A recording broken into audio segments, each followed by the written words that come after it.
अरे ऑडियो तो सुन लेना आप लोग, लेकिन तब भी पीडीएफ अगर चाहिए तो भी उसका डिस्क्रिप्शन में मैं लिंक दे दूंगा। और एक बात याद रखना, अगर आपको इसमें कुछ भी डाउट आए ना ब्रदर, तो डायरेक्ट मेरे को लिंक्डइन में मैसेज कर देना, नहीं तो मेरे को कमेंट करवा देना, मैं आपको सब कुछ डाउट क्लियर करवा दूंगा। आज हम कीट प्रबंधन मतलब पेस्ट मैनेजमेंट की दुनिया को थोड़ा समझने की कोशिश कर रहे हैं। हमारे पास कुछ ट्रेनिंग मटेरियल है जो इसकी बेसिक बातें बताता है। हाँ बिल्कुल। तो इसमें देखेंगे कि ये पेस्ट कंट्रोल और पेस्ट मैनेजमेंट का फर्क क्या है और एक अच्छी मैनेजमेंट स्ट्रैटेजी के सिद्धांत क्या होते हैं। चलें खोलते हैं इसे। हाँ हाँ जरूर। इन सोर्सेज से हम वो खास बातें निकालेंगे जिससे ये साफ हो कि भाई कीड़ों से निपटने का एक सिस्टमैटिक तरीका क्या है। अच्छा, तो पहली बात जो मुझे काफी इंटरेस्टिंग लगी, पेस्ट कंट्रोल और पेस्ट मैनेजमेंट ये एक नहीं है। नहीं बिल्कुल नहीं। हम तो आमतौर पे पेस्ट कंट्रोल ही बोलते हैं, मतलब कीड़े दिखे स्प्रे कर दिया। पर ये कह रहे हैं कि ये ज्यादातर रिएक्टिव है, मतलब प्रॉब्लम होने के बाद का एक्शन, और शायद टेम्पररी भी। सही कहा। वो एक तरह से बस फौरी राहत है, जब कीड़ा दिख गया तब एक्शन लिया, ज्यादातर केमिकल्स पर निर्भर। जबकि पेस्ट मैनेजमेंट एक पूरी सोची समझी प्रक्रिया है, प्रोएक्टिव। प्रोएक्टिव मतलब पहले से तैयारी। हाँ मतलब प्रॉब्लम की जड़ तक जाना, उसे बढ़ने से रोकना और लॉन्ग टर्म सोल्यूशन ढूंढना। इसमें कई सारे तरीके एक साथ इस्तेमाल होते हैं, सिर्फ केमिकल नहीं। अच्छा, इन तरीकों में प्रिवेंशन और क्योर यानी रोकथाम और उपचार दोनों है। बिल्कुल। रोकथाम के लिए वो 3D का जिक्र है, deny entry, deny food, deny shelter. हाँ मतलब अंदर मत आने दो, खाना मत दो, छिपने की जगह मत दो। सुनने में तो सिंपल लगता है। हाँ सुनने में सिंपल है, पर असल में यही बुनियाद है। जैसे एंट्री रोकने के लिए दरवाजे खिड़कियों पर जाली लगाना, नीचे सील लगाना। फूड न मिले इसके लिए साफ सफाई सबसे जरूरी है। गिरा हुआ खाना, कूड़ा कचरा ठीक से मैनेज करना। और शेल्टर, छिपने की जगह। वो भी, जैसे दीवारों में दरारें हैं या कहीं पानी जमा होता है या कबाड़ पड़ा है, सिंक के नीचे अंधेरा कोना, ये सब कीटों के लिए बढ़िया घर बन जाते हैं, तो इनको ठीक करना। अच्छा, ये सब तो नॉन केमिकल तरीके हुए। हाँ बिल्कुल। और पहली कोशिश यही होती है।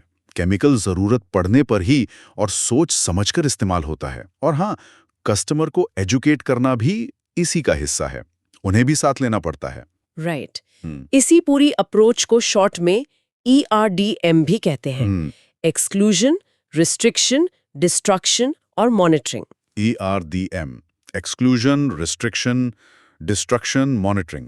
Got it. हाँ मतलब बाहर रखो, फैलने से रोको, जो हैं उन्हें खत्म करो और नजर रखो। अब आते हैं इंस्पेक्शन यानी निरीक्षण पर।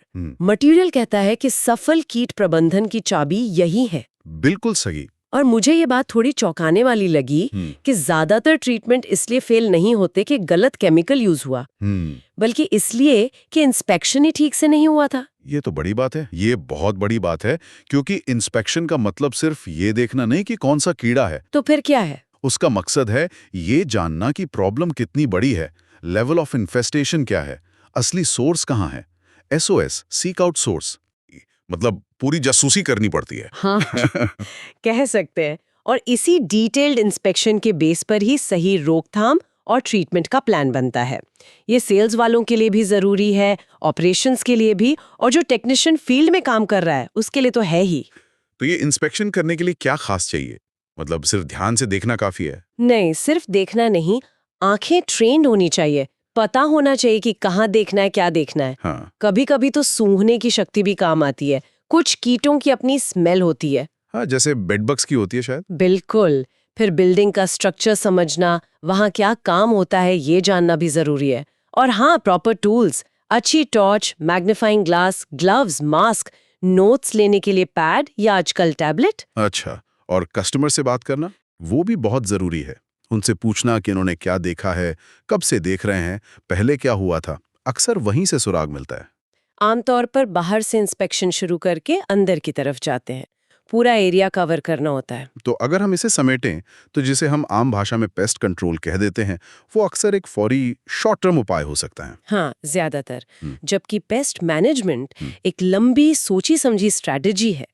इसमें रोकथाम है, निगरानी है और जरूरत पड़ने पर सही उपचार भी है। एकदम सही। और इस पूरी कहानी का हीरो या कहें कि सबसे जरूरी पहला कदम वो है डिटेल्ड इंस्पेक्शन। बिल्कुल। बिना सही इंस्पेक्शन के बाकी सब बेकार हो सकता है। हाँ, और यहाँ एक सोचने वाली बात ये भी निकलती है, क्या? ये जो सिद्धांत है, प्रॉब्लम को एंट्री मत दो, उसे बढ़ने के लिए खाना पानी मत दो, छिपने की जगह मत दो और असली जड़ तक जाओ। क्या ये सिर्फ कीटों के लिए ही लागू होता है?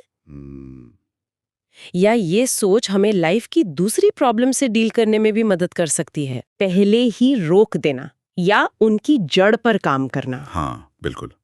ये सोचने लायक नुक्ता है कि कैसे हम परेशानियों को बड़ा होने से पहले ही पहचान कर रोक सकते हैं।